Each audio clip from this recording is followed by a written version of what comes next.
otters and foxes in the UK.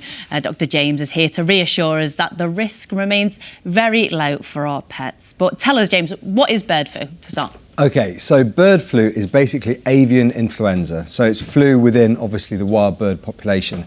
There's loads of strains and it's been around for a very long time, but we are currently facing the biggest outbreak. The outbreak started in October 2021 and we're currently in this big outbreak of bird flu. It can, unfortunately as well, very, very rarely spread to humans. So it's something that we have just kind of got on our radar at the moment, and we do kind of need to be a little bit aware of it. Yeah, I mean, the latest news is that it's spilled over, it's saying, into mammals. So should we be worried about our pets then?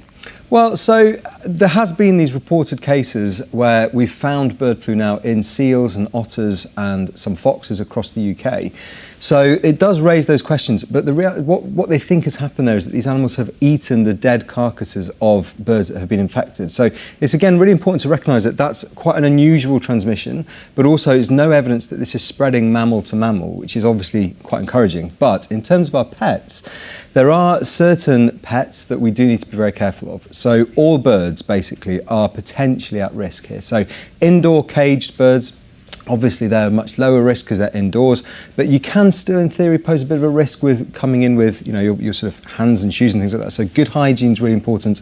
But absolutely for pet chickens or ducks or any waterfowl that you have at home, then there are now very strict measures, hygiene measures in place from, if you're in England, Wales and Northern Ireland, from DEFRA, that our birds need to be kept indoors. We call it flock down. So it's all birds need to be kept indoors and under very strict conditions. Not quite the same if you're in Scotland, but it's certainly where we are. Yeah, and it's obviously something on everyone's radar. Lisa's actually been in touch and asked whether she should be doing anything with her bird feeders to prevent spreading bird flu. And of course, we made bird feeders, didn't we? Recently with Mark Lane on the show, people helping birds this time of year. Is there anything we can do to stop the spread in that respect? Oh, again, I think it's a really important question. The RSPB have said there's no reason for us to necessarily stop feeding the birds, and the risk to human health from doing that is actually incredibly low. We know avian influenza tends to infect more of the waterfowl type bird species rather than our garden birds, so they are at slightly lower risk anyway.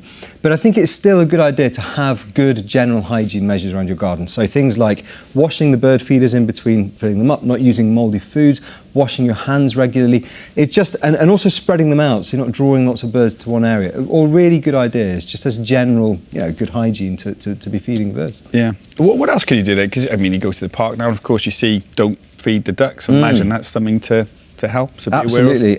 So again, the RSPB have put this public announcement out to recommend that we shouldn't really now be feeding ducks or going to the pond and throwing the bread in and things like that. And it's not so much about feeding them, it's more that when you do throw food out for wild bird species on a pond, you're kind of creating a congregation, so that all these different birds come together, and that then poses much more of a risk. But there are things that we certainly need to be aware of. So first of all, if you do see a dead or sick bird out in the wild, then don't touch it, don't go near it. If you're worried about their welfare, phone the relevant authorities, phone the charities to say and report it.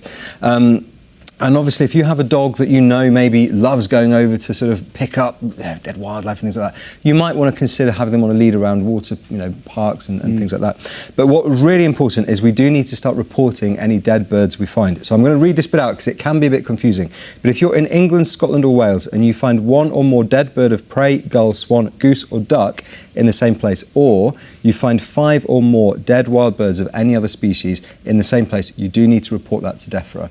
Slightly different if you're in Northern Ireland, but again, we're going to put all of that onto our website. I was going to say Dolly be the most guilty for rummaging around. And tell me about it. That dog, careful. if she picks up the smell, everyone's watching wondering where Dolly is. Where is Dolly? Oh, she's fine. So Dolly's having a duvet day at home. My other half, unfortunately, is not very well, so they're making pancakes. Didn't fancy it. Working from home Dolly, I love it.